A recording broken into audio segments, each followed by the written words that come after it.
This land is located besides the government ORR land. Director survey settlement మీద ఒత్తిడి తెచ్చి clearance ఇచ్చారు. దీంట్లో దాదాపు పెద్ద ఎత్తున కోట్లాది రూపాయల డబ్బులు చేతులు మారి ఈ 30 ఎకరాల బుద్వేల్లో ఈ ల్యాండ్ క్లియర్ చేసినారని చెప్పి ఒక మిత్రుడు వెనక నుంచి పేపర్ పంపించినారు. ఇంకొక మిత్రుడు ఏదో ఇంకొకటి కూడా ఏది RR district Sherlingampally survey number 20/1 ఇది కూడా అదేనా ఇంకోటి సర్వే నెంబర్ 20/1 ఇది ఇందులో ఏం చెప్తున్నారంటే ఈ ప్రాపర్టీ 22A ఉందట. SAS ఇన్ఫ్రా GN రావు గారు 22A ఉండగా 22A ఓపెన్ చేసిండ్రు, రిజిస్ట్రేషన్లన్నీ చేసిండ్రు. రిజిస్ట్రేషన్లు అయిపోగానే మళ్ళీ మొన్న 10 రోజుల కింద మళ్ళీ 22A పెట్టిండ్రట ఈ గవర్నమెంటే. సో 22A తీసిండ్రు, రిజిస్ట్రేషన్లన్నీ బిల్డర్కు సాయం చేయడానికి రిజిస్ట్రేషన్లు చేసిండ్రు. బిల్డర్ పని అయిపోయింది, మళ్ళీ వెంటనే 22A పెట్టిందట 10 రోజుల కింద. ఇది మా పరిస్థితి ఏంది సార్ అని చెప్పి ఇందులో కూడా 30% తీసుకున్నారు సార్, పెద్ద ఎత్తున చేతులు మారినాయి అని చెప్పి ఇది SAS ఇన్ఫ్రా GN రావు గారు తీసింది వాళ్ళే, రిజిస్ట్రేషన్లు చేసింది వాళ్ళే, మళ్ళీ 10 రోజుల కింద పెట్టింది వాళ్ళే. ఇది ఏం జరుగుతుంది అని చెప్పి ఒక మిత్రుడు పేపర్ ఇచ్చిండు. అట్లే ఇంకోటి కూడా ఏదో చెప్తున్నారు. సంగారెడ్డి దగ్గర శిల్పా మోహన్ రెడ్డి గారిదట 22A నుంచి తీసిండ్రు, రిజిస్ట్రేషన్లు చేసిండ్రు. ఇది ముఖ్యమంత్రి గారికి తెలిసి అట్లా తీసిండ్రు అని మళ్ళీ పెట్టించిండట. తీసింది ఎవరు, పెట్టించింది ఎవరు? మంత్రి గారు తీసిండ్రు, ముఖ్యమంత్రి గారు పెట్టించిండట. అంటే మరి ఇప్పుడు పాపం తీసినప్పుడు కొనుక్కున్న వాళ్ళ పరిస్థితి ఏంది, మళ్ళీ పెడితే వాళ్ళ జీవితాలతో ఆడుకుంటే ఏమవుతుంది అనేటువంటిది ఒక ఇష్యూ.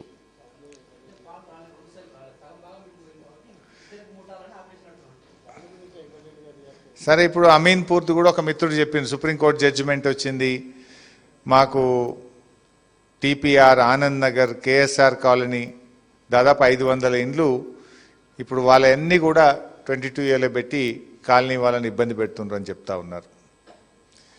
జనరల్గా రేవంత్ రెడ్డి గారు ఏమంటాడంటే నేను రియల్ ఎస్టేట్ చేస్తా, పొంగులేటి గారు కూడా అదే చెప్తాడు. మా రేవంత్ రెడ్డి గారు పొంగులేటి గారు మాకు రియల్ ఎస్టేట్ బాగా తెలుసు అంటారు. మేము రియల్ ఎస్టేట్ వ్యాపారం నుంచే పైకి వచ్చినాము అంటారు. మరి రియల్ ఎస్టేట్ బాగా తెలిస్తే ప్రజలకు ఏమన్నా మేలు జరగాలనా? ప్రజల ఆస్తులను ఇట్లా కబ్జాలు పెట్టి 22A పెట్టి ప్రజల్ని వేధించడం జరగాలనా?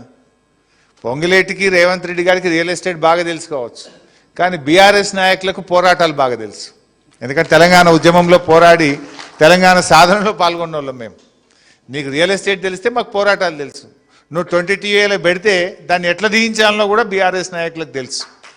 మేము ఇడిచిపెట్టే ప్రశ్నే లేదు. ఇలా వాళ్ళే ఆలోచించుకోవాలి, తక్షణమే ఈ సమస్యను పరిష్కరిస్తారా లేదు ప్రజల పాదాల కింద నలిగిపోతారా, ఇలా వాళ్ళు ఆలోచించుకోవాలి.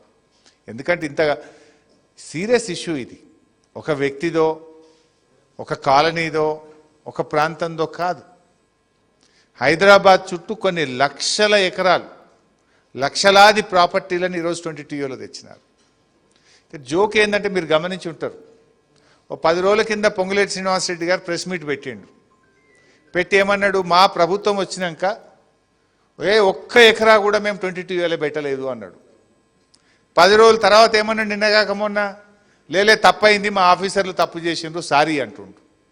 అంటే 10 రోజుల కింద పెట్టలేదంటివి, 10 రోజుల తర్వాత సారీ చెప్తివి. అంటే నువ్వు ఎంత డూప్లికేట్ మాటలు మాట్లాడుతున్నావు ఇవాళ ప్రజలకు అర్థమైతలేదా? నిన్న ఇంకో మంత్రి మాట్లాడిండు, కోమటిరెడ్డి వెంకటరెడ్డి. ఆయన ఏమంటాడు నిన్న, నేను 4 నెలల కిందనే చెప్పిన రేవంత్ రెడ్డికి మా యాదాద్రి జిల్లాలో దాదాపు 40,000 ఎకరాలు 22A పెట్టిండ్రు అని చెప్పి నేను 4 నెలల కిందనే రేవంత్ రెడ్డికి చెప్పిన అంటాడు. మరి నాకు అర్థం కాని ఏంటంటే ఇది ముఖ్యమంత్రికి తెలియకుండా జరగలే కదా. స్వయంగా కోమటిరెడ్డి వెంకటరెడ్డి ఒక మంత్రి గారే చెప్తుండు, 4 నెలల కిందనే నేను రేవంత్ రెడ్డికి చెప్పిన మా యాదాద్రి జిల్లాలో 40,000 ఎకరాలు ప్రాహిబిషన్లో పెట్టిండ్రు, 22A పెట్టిండ్రు అన్నాడు. మరి నిద్రపోతుండా రేవంత్ రెడ్డి? నీ క్యాబినెట్ కొలీగే చెప్పిండు నీకు ఈ భూమి నిషేధిత జాబితాలో 40,000 ఎకరాలు పెట్టిండ్రు. వెంటనే అదే రోజు ముఖ్యమంత్రి స్పందించుంటే, అదే రోజు రేవంత్ రెడ్డి విచారణకు ఆదేశించుంటే ఇదంతా జరుగునయ్యాల. ఇన్ని లక్షల మంది ఇలా ఆగమైదురా అంటే దీన్ని బట్టి మనకి ఏమర్థమవుతుంది? రేవంత్ రెడ్డి పొంగులేటి గారు ఇద్దరు కూడబలుకొనే ఇది చేసిండ్రు అని ఇలా స్పష్టంగా మనకు అర్థమవుతుంది. ఇది మనం చెప్పలే, మీ మంత్రే చెప్తుండు, మీ కొలీగ్ కోమటిరెడ్డి వెంకటరెడ్డే చెప్పిండు 40,000 ఎకరాలు యాదాద్రి జిల్లాలో ప్రాహిబిషన్లో పెట్టిండ్రని 4 నెలల కిందనే నేను రేవంత్ రెడ్డికి చెప్పినా అన్నాడు. అయినా రేవంత్ రెడ్డి ఎందుకు నిశ్శబ్దంగా ఉన్నాడు, ఎందుకు సైలెంట్గా ఉన్నాడంటే ఇదంతా నీకు తెలిసే జరుగుతుంది అని అర్థమవుతా ఉంది. ఇప్పుడు నీకు తెలియక జరిగింది అనుకో, ఇప్పుడు ఈ మోసం ఏంటంటే ఇక్కడ బాధ కలిగేది ఏంటంటే ఆఫీసర్లు చేసినారు సారీ అంటున్నారు. ఒక ఆఫీసర్కి ఇంత ధైర్యం ఉంటుందా? ఇన్ని లక్షల ఎకరాలు, ఇన్ని జిల్లాల్లో, ఇన్ని కోట్ల ప్రాపర్టీలను నిషేధిత జాబితాలో పెట్టే ధైర్యం ఆఫీసర్లకు ఉంటుందా? రేవంత్ రెడ్డి గారు చీటికి మాటికి చిన్న చిన్న దానికే విజిలెన్స్ ఎంక్వైరీ అంటాడు, సిఐడి ఎంక్వైరీ అంటాడు. మరి దీని మీద ఎందుకు ఎంక్వైరీ చేస్తలేవు? విజిలెన్స్ ఎంక్వైరో సిఐడి ఎంక్వైరో చేసి దీన్ని బయటకు తీయాలి కదా. ఎందుకు ఏ ఎంక్వైరీ ఆదేశిస్తలేవు? కోట్లాది మంది ప్రజలు ఇలా నిద్ర లేకుండా చేసినావు నువ్వు. ఈ తమ్ముడు చెప్పిండు కదా ఇప్పుడు పాపం రాజేషు, ఇంకొక తమ్ముడు శ్రీనివాసు, వాళ్ళ పరిస్థితి ఏందో మనం చూసినాం. ఇంట్లో ఆడోళ్ళు పరిశాన్ చేస్తుండ్రు, ఇదెందుకు కొన్నవాన్ని లొల్లి పెడుతుండ్రు అంటుండ్రు శ్రీనివాస్. అంటే ఎన్ని కుటుంబాలు ఎంత టెన్షన్ పడుతున్నాయి. రేవంత్ రెడ్డి నిజంగా నీకు సంబంధం లేకపోతే తక్షణమే పొంగులేటి శ్రీనివాసరెడ్డి బర్తరఫ్ చేయి. పొంగులేటి శ్రీనివాసరెడ్డి బర్తరఫ్ చేసి మొత్తం ప్రాపర్టీలు మళ్ళీ యథావిధిగా తీసుకురా. ఆయన ప్రజలను ఎందుకు ఇబ్బంది పెడుతున్నారు మీరు? ఇప్పుడు ఏమంటున్నారు? ప్రజలు పోయి దరఖాస్తులు పెట్టుకోవాలి, ప్రజలు పోయి ఆఫీసులలో అప్లికేషన్లు పెట్టుకోండి. అప్లికేషన్లు పెడితే రాజేష్ దరఖాస్తు పెడితే 25 రోజుల దాకా ఎంఆర్ఓకే చేరలేదు. మా రెడ్డి గారు చెప్పిన అప్లికేషన్ పెడితే కలెక్టర్ ఆఫీస్కి పోతే సొప్పేయమంటుండు. కలెక్టర్ యుఎల్సి ఆఫీస్కు 25 సార్లు పోతే ఎందుకు తిరుగుతున్నారు, మా దగ్గర రావద్దు పోండి అంటున్నారు. అప్లికేషన్లకు విలువే లేకుండా అయిపోయింది ప్రభుత్వంలో. ఇప్పుడు పెట్టింది మీరు, ప్రాహిబిషన్లో పెట్టింది మీరు, ఏ భూములు పెట్టినరో మీకు తెలుసు. మరి ఆ భూములను తీసేయండి. దానికి ప్రజలను ఎందుకు గోసపుచ్చుకుంటున్నారు? ప్రజలు వాళ్ళ వ్యాపారాలు ఆఫీసులకు పోకుండా ప్రభుత్వ కార్యాలయాల చుట్టూ తిరుగుడెందుకు, ఈ లంచాలు ఎందుకు, ఈ పర్సంటేజ్లు ఎందుకు, ఈ కమిషన్లు ఎందుకు, ప్రజలను ఎందుకు గోసపుచ్చుకుంటున్నారు? ప్రజలు పోయి దరఖాస్తులు పెట్టుకోవాలి, ప్రజలు పోయి ఆఫీసులలో అప్లికేషన్లు పెట్టుకోండి. అప్లికేషన్లు పెడితే రాజేష్ దరఖాస్తు పెడితే 25 రోజుల దాకా ఎంఆర్ఓకే చేరలేదు. మా రెడ్డి గారు చెప్పిన అప్లికేషన్ పెడితే కలెక్టర్ ఆఫీస్కి పోతే సొప్పేయమంటుండు. కలెక్టర్ యుఎల్సి ఆఫీస్కు 25 సార్లు పోతే ఎందుకు తిరుగుతున్నారు, మా దగ్గర రావద్దు పోండి అంటున్నారు. అప్లికేషన్లకు విలువే లేకుండా అయిపోయింది ప్రభుత్వంలో.